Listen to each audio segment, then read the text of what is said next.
How do you write satisfying character arcs?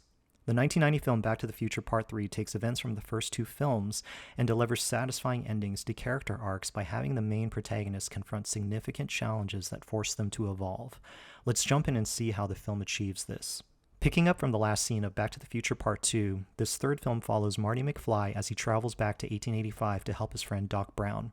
A new major obstacle is introduced when Marty discovers that Doc is killed in 1885 by antagonist Mad Dog Tannen. The film pushes Marty and Doc to confront major internal obstacles that we've come to know inside them through the previous two films. For Marty, we learn that he struggles with stepping away from a confrontation when someone calls him chicken.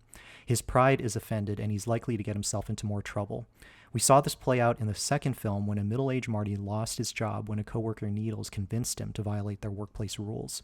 In 1885, in the third film, Marty continues to struggle with his pride when he is challenged to a gunfight with Mad Dog Tannen. The film uses Marty's ancestor, Seamus McFly, to speak wisdom into his life. Seamus tells Marty to check his pride, and this leads Marty to make a smart choice by wearing some bulletproof protection when he faces off with Mad Dog Tannen.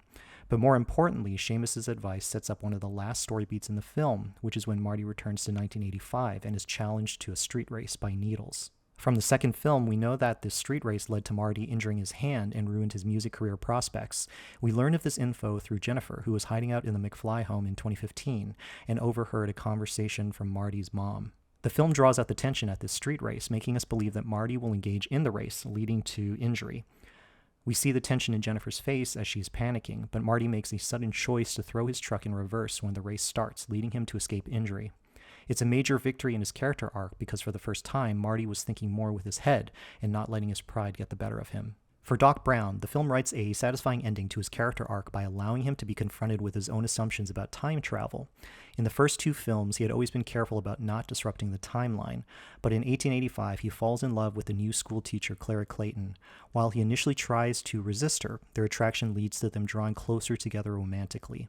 Doc has to make an active choice on whether or not he will pursue his relationship with Clara. At the film's action climax on the runaway train, Doc finally chooses his relationship with Clara over his concerns about preserving the timeline when he uses the hoverboard to rescue her from falling off the train.